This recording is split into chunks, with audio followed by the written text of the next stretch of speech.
welcome to the Fitness Projection Program.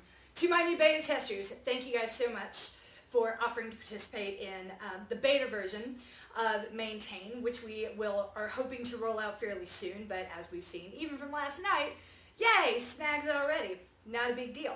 I'd rather all the snags be in the process flows we find out now than after we built the website. So it is still being finished up. Just to reiterate what I said in the Facebook group, I sent an email to all the people that volunteered to be part of the Maintain beta test. If you emailed me about either Runner Interrupted or build/rebuild, I will come at you later. I have held on to those emails. They're not going anywhere. They're in a special folder. They're not forgotten. I am not ready. I can only do one beta test at a time.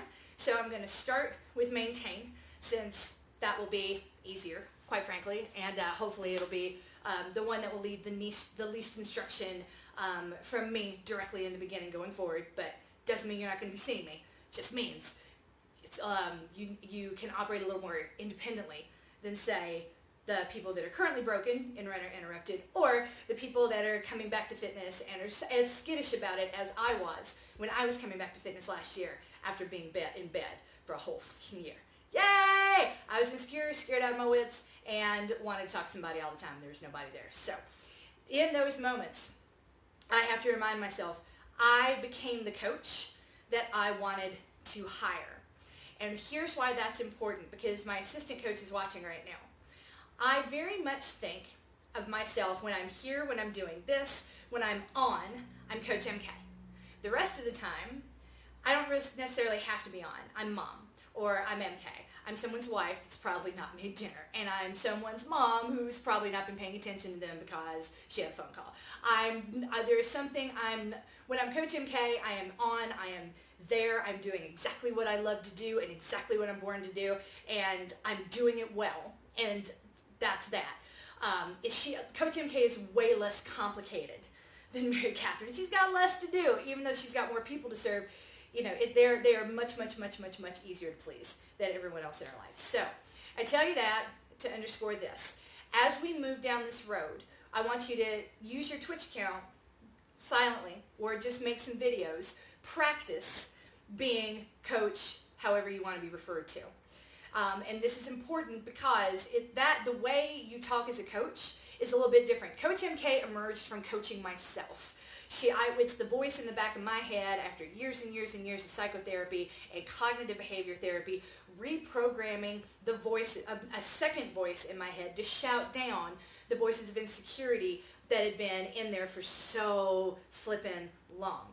Okay? So it's like if there's an angel on your shoulder and a devil, I've got like the person that says that I suck in my brain, and then I've got Coach MK that shouts that motherfucker down on the daily. So we need to have something similar in the long term, just for your sanity, going on in your head. Because when people ask you questions, assistant coach, as Jen, right, it weighs on you. Because Jen wants to serve. Jen's a wife. Jen's a mom. Jen is an employee of another organization. Jen has demands on her time, on her expertise, on her talent. And Jen is an overachiever. She always delivers, right? So I know your name's not Jen. I'm just saying, I didn't want to say your real name yet until you're ready for us to introduce you. But that's kind of the point. Don't respond the way Jen is trained to respond to everything around her. It will drag you. You will drown very quickly.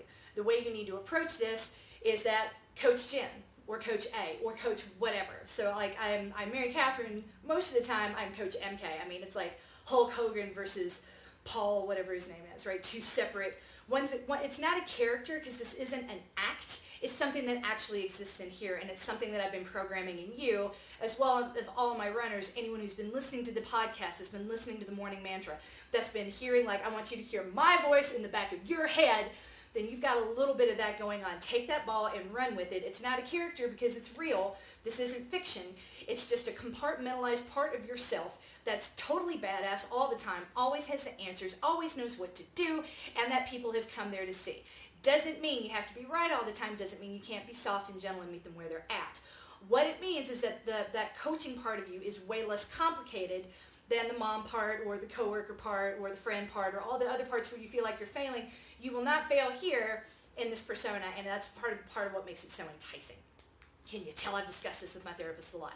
Yay! It's also a very healthy place to be, because you will eventually become that coach that you need in your own head, and we're going to be training that in people over time. That's going to be the core of what we're doing in Fitness Protection Program. So you guys will get to meet my assistant coach very, very soon. I'm super excited to have her along.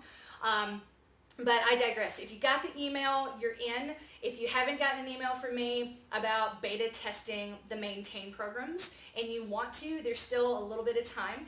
I'd rather you didn't if you're already in the middle of a training cycle, unless you are totally ready to walk away from that and come over here.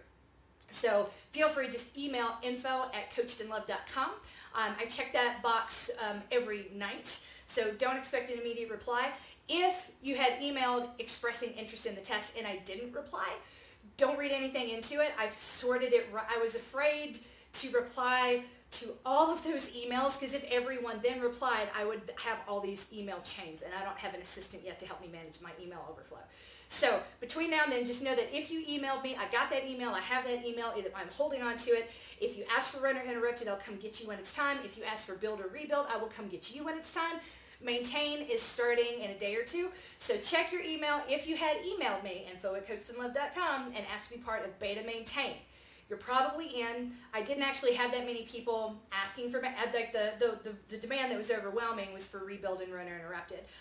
So, which is fine with me. I'd rather start with a small group than a huge group and get anything wrong, because things always go wrong in a beta test. So step one, go like the Fitness Protection Program Facebook page. I have discovered my limitations in adding people to corporate groups. I cannot add you to a corporate group unless you like the page first. Who knew? I can't just, as a business, I can't just go around randomly adding people into my private Facebook groups. I guess Facebook does provide a modicum of protection. Who knew? Not us. Anyway, so there's that. I'm really excited, by the way, and I'm hoping that the emails will go out to everyone on Sunday afternoon, but knowing the way this week's already gone, it'll probably be more like next Friday. Who knows? Copies being sent over to the website. I'm super pumped. Obviously, talking to Mile a Minute, could not be more excited. So Fitness Protection, I do not know exactly when it's going to be going live to the public. I will let everyone know once we kind of get people. We got to open the doors first and make sure the beta test isn't a total flop and that all the operations work on the back end. So, yay! There's that. Before I'm about to go meet my blind runner with Achilles International to do a quick 5 miles together, I want to make a quick plug. Do a quick Google search and see if there's Achilles International in your area. If there is, contact them, go to a meetup, see if there's a runner that lives near you. Disabled people are super lonely. I mean, imagine if you're a runner interrupted, if you've ever been injured, if you've ever been pregnant, if you've ever had to take an extended break from running, imagine being dependent on another human to go for a run. It is sad. It is lonely. It is terrible. And we, as a society, really just don't do enough to help people with disabilities. Your life is hell, and then having to deal with the disability system is an additional layer of hell. So, that's him telling me he's late. Perfect. Yeah, I'm not behind. Whee! So I tell you that to tell you this. I'm about to go meet Carrie. I run with him. I try to make a point to run with him once a week. We're buddies. I dig him. But I'm telling you, it's not. Don't promise more than you can deliver. I'm going to run with you once a week or every single week. But look at especially if you're in one of my programs, you have easy effort runs. You can run a little more slowly. I don't care where you are in your training cycle. I do not care which training cycle you are in. Even if you're on one of my old super outstanding plans, you got recovery days.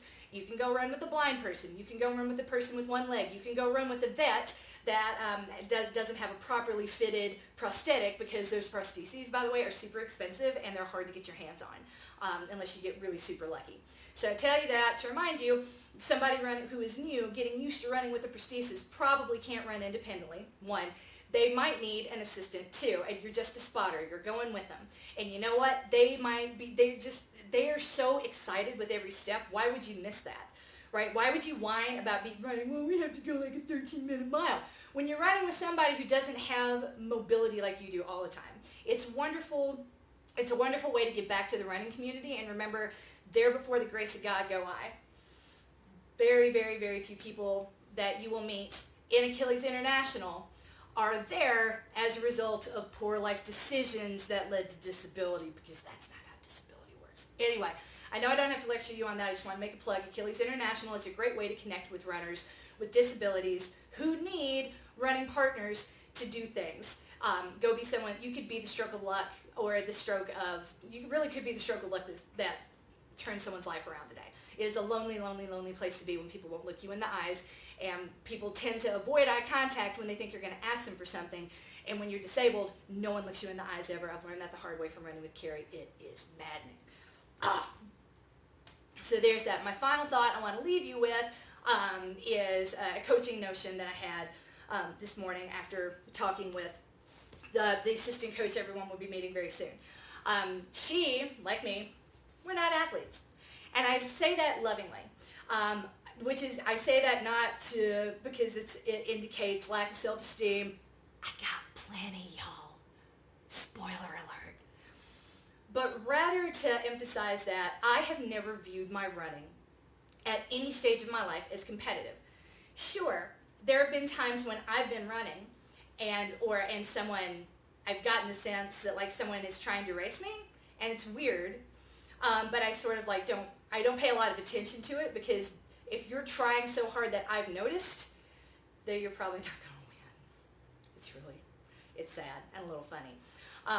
It is possible to have goals for yourself and train for them and not have the type of attitude towards competition that leads somewhere toxic. And when I was thinking about starting my own, I've had some imposter syndrome about this for a long time. Who the hell am I? I've never run track or cross country, been to the Olympics. If you were to compare me to pretty much any other coach out there based on accomplishments, I'm going to fail. Save one big one. One really big one where I win in a way that might be interesting to you. And this is the same way that my assistant coach is going to be interesting as well. When it comes to competition, I'm a visual person, so forgive me for this. When it comes to competition, we tend to think of terms in vertical terms.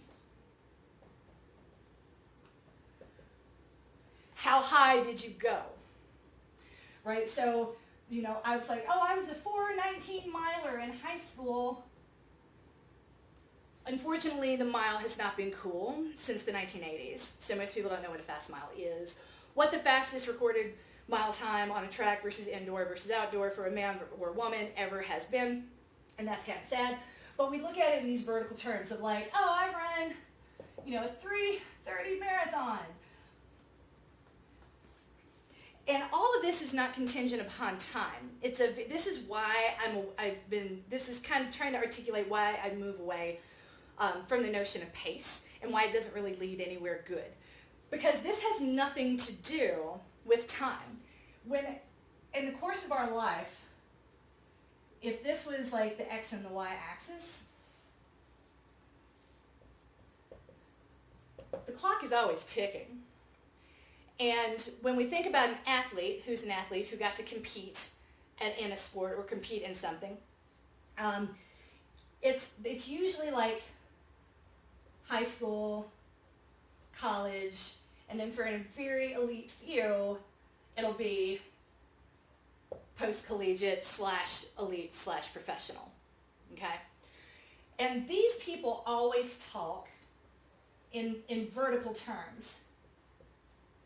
How high did you get? Like it's a big pyramid here, and professionals are at the top, and then, collegiate, and then high school. Like the best high school athletes go on to play, get invited to, run in college, who then get invited to like the Brooks Hanson projects and all the professional teams. Okay, so there's a hierarchy there, and I just innately move away from hierarchies. I am a little girl from difficult Tennessee. I have ended up in all kinds of places I did not belong and were not made for me. All kinds of spaces that did not necessarily care to make themselves more inclusive to me. If that resonates on any level, you just wait till what we're going to be rolling out next. But I digress. This becomes more exclusionary the higher you go. Vertical thinking is categorically exclusionary. The way I look at the world is horizontal. It's that function of time, right? Part of me is like, who cares if you ran a 3:30 marathon in college if you aren't running now at the age of 40? Who cares how good you were at the mile if you can't jog while your kids are on a bicycle at the age of 40? When I think about, the speed is distance, distance equals rate times, or rate equals distance times time. Oh, sorry, rate equals distance divided by time. I will always care more about the time factor and about the distance factor, because when you think about it, this person, and I'm thinking of you, assistant coach, right? That person you were talking about that was really awesome, the tri-varsity athlete at Harvard, this person probably peaked right here, and it's been downhill ever since. This person probably did not get invited, for post-collegiate work, because not that much post-collegiate professional athletic work exists for women. And that's kind of bitter. It doesn't matter how high you get, there is no next step. Now what? It's a path to nowhere. When it comes to distance running, this little girl from the middle of nowhere with horizontal thinking that has never cared so much about pace. Granted, there are times I perform, there are times I try to get the best out of myself, but it's not too specifically tied to another person. It's about seeing what I can do and what I got. This horizontal thinker is really excited to say, hey, who cares if you ran a 3:30 marathon when you were 19? I am 40 and I am still going strong. I might not be competitive, but I have a almost 35 year career as a runner. And I consider it a career. I started running for health. It became a lifestyle choice. It became a habit. And part of the reason it became a habit, and part of the reason I'm still physically able to do it, was that I never broke my body trying to climb to the top of the pyramid. I never broke my spirit trying to beat the person next to me. I just went out there and did my thing and said, this is what I got today, and I was fine with it. Now, I haven't always had a perfect attitude towards it. If you've ever heard about my first marathon, there were a lot of tears involved. I didn't talk about marathons again for a long time. I forced pace out of the equation because I assumed that I sucked, right? Not to say that pace doesn't have a place, but if we've ever talked and I told you that you have no idea what you're capable of and I cannot wait to show you, then I promise you, you're assigning an R squared to pace that is way too high. We're going to drop it back down. We're going to talk about time. We're going to point out that you've been doing this for how many years, how many decades, and you are still going, and there is always more. There's always room for more. There's always room to growth. All you have to do is not stop, and you can keep going forever, and that is what we're going to do together. I cannot wait to welcome all of you to the Fitness Protection Program. We're going to practice this horizontal thinking. We're going to get in a positive growth mindset without even trying, and we're going to do amazing fucking things that'll blow your mind. We're not going to have a cadre of Olympic trained coaches. We are not going to have people that have climbed to the top of the pyramids. I don't relate to them. I love watching them. I like pulling their workouts off of Twitter and being like, well, thank God I don't have to do that today. That looks hard. I'm going to settle for my hard. I'm going to love the mile that I'm in. I'm going to love the hour that I'm in. I'm going to love where I'm at right now, and that love is what is going to parlay and push me forward, and I hope it pushes you too. Yay! You have time. You do have time. You've been going, thank you for that comment there. You've been going for, 20 years? Yay, and we got 20 more. You got 40 more. We've got so many more. There's a video at outside.com right now of a man, 97 years old, that just got into the vertical mile. And if you don't know what that is, go Google it, because that is some crazy ass shit. 97 years old. I love it. My goal is to be strong enough and not destroyed enough by the time I get to that age that I can do that too. You are coached. You are loved. I will see you guys later. Well, for the beta testers, welcome to the Fitness Protection Program. We're going to have some fun.